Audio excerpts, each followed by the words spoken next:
Now for a fun lightning round CEO conversation. Please welcome moderator Mike Federle, CEO Forbes, and his panelists Caden Harris, CEO Caden Teaches, and Zoe Oli, CEO Beautiful Curly Me. Give it up for these guys. Here we go. This is great. I love this session.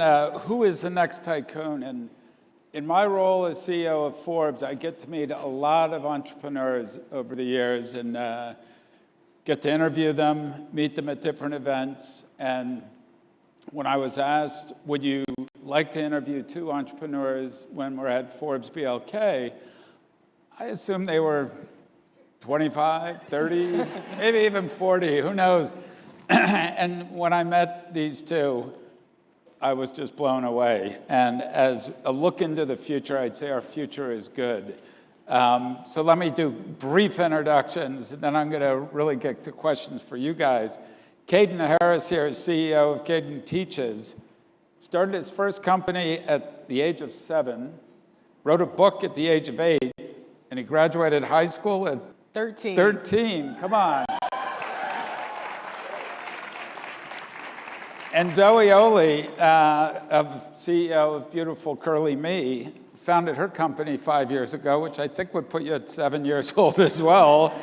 Author of several children's books, and the youngest Black TEDx speaker. And both are Atlanta's own too. So this is really a great tribute to the city here, I think, as well. So why don't we start with Zoe? Let me ask you the question, because I get asked all the time from young under 30s about how do I start a company? How, I want to be an entrepreneur, but like, how do you begin? So tell us your origin story, your beginning of your company. So, girls' confidence drops by 30% by age 8. When I was 6 years old, I did not like my hair, and I wished it was straight like my classmates. And this is not just me. There's so many other girls who are not confident in themselves. My mom got me a black doll that looked like me to help, and it really did. But I noticed that the doll did not have hair that looked like mine, and I wanted dolls with curls and braids. So when she went back to stores, couldn't find any, I decided that I wanted to make my own business and do something about it. And that's how I got started. That's how you got started.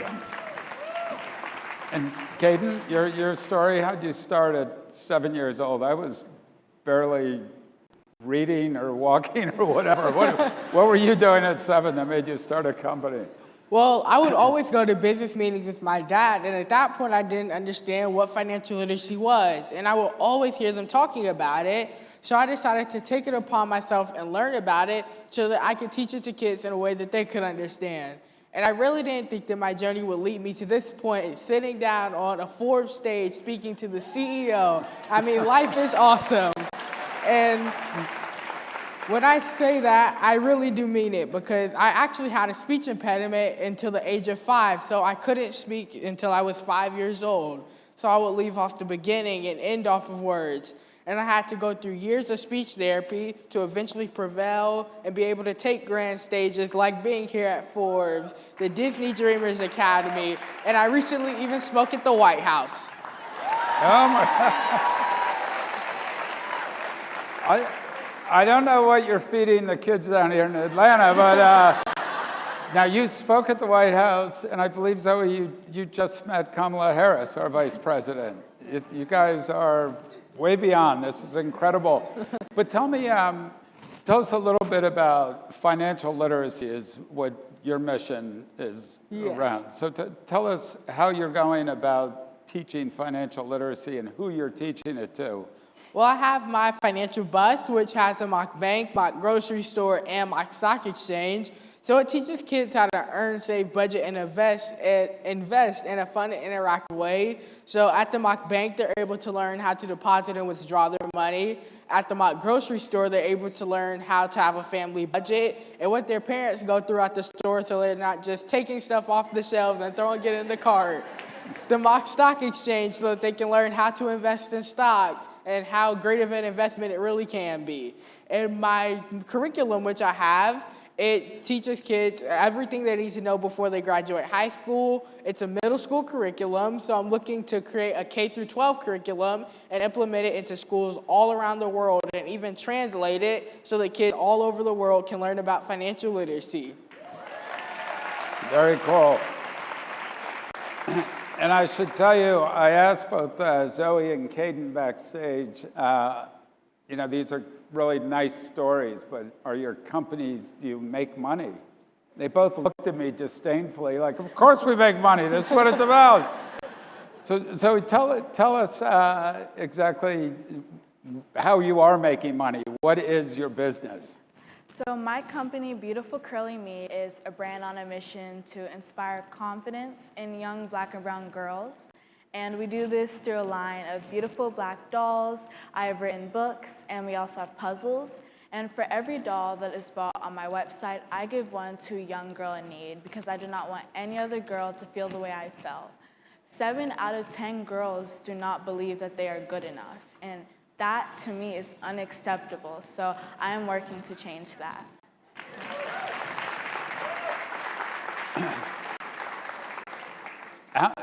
This is a question that's almost hard to ask because most CEOs create 5-year, 10-year plans. That's half these guys' life, and almost the whole life. But what do you think about in the future? What are the goals that you set for yourself? Zoe, why don't you start us out, and then Caden, how do you set goals at such an early age to look 5 years down the road? So in the next 5 years, I want to positively impact the lives of 1 million girls. And I want to do this through expanding my product line to include more books and dolls, as well as expanding my social impact to reach more girls globally. And I am working on speaking as well as launching in retail and a girls' confidence course and a girls' empowerment club that's going to be reaching schools soon. So, yeah. And my future goal is to teach over 500,000 kids about financial literacy, and I'm going to do that with the financial curriculum because, of course, I can't be everywhere at once, but the curriculum can. So just implementing that into more schools, and that's one of my biggest plans for the future. And also reaching different corporate partners because I was able to start this journey with a $200 investment and turn it into a six-figure business. So who knows what I'll be able to do with an investment from a company like Coca-Cola or Home Depot, all companies here in Atlanta. All right. These two are going places, I can tell. Now, this morning we heard Neelan Youngblood talk about how he came from a large family. They didn't have a lot of money, but his parents taught him the most important lesson, that they loved him and taught how to love and also how to believe that you could do anything. And I was able to meet your parents backstage, or your mother, and your dad and mom.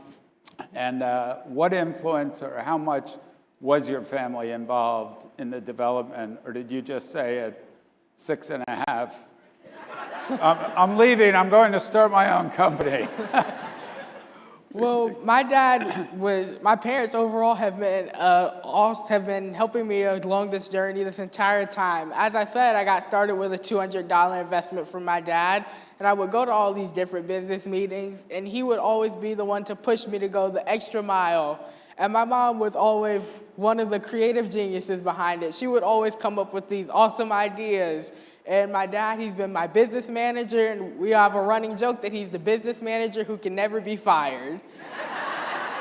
And my sister, she owns her own business, her own health and wellness company, where she has her own affirmation cards, vitamins, and seasonings as well. So she's also been a help just getting her input as well, and she helps out where she can. It sounds like an investment in the whole family is what we should be making here. This is great. Yeah. Zoe?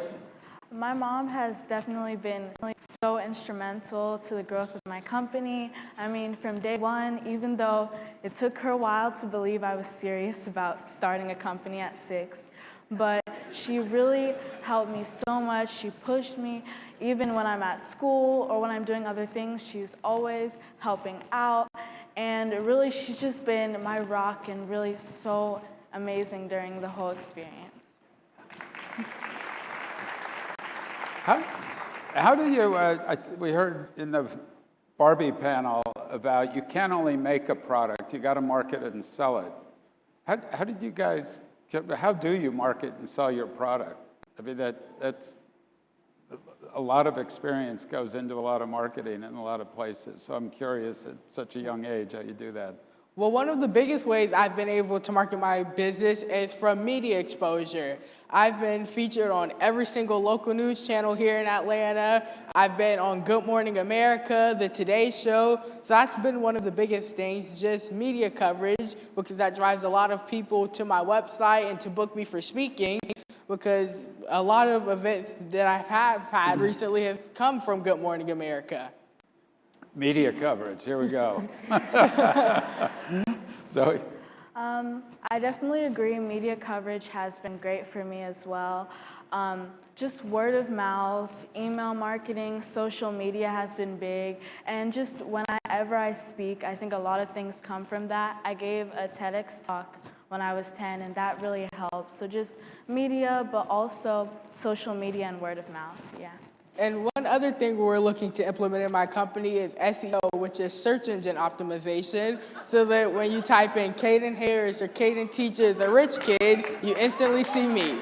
Goes up. That's great. Zoe, when we talk about sales and marketing, you whispered something backstage. I don't know if you're willing to share it here, but you talk about sales, is that okay? Or I'm talking about your retail deal.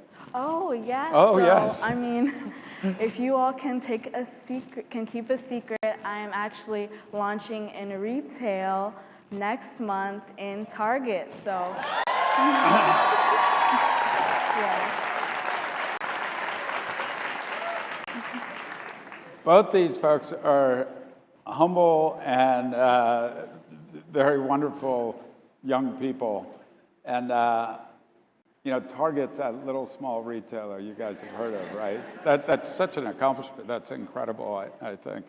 Hey, another thing I'm curious about, because I manage a lot of people, and people ask me, oh, as CEO, what's the hardest thing you do? And it's always people, or the toughest problems you have, it's always people.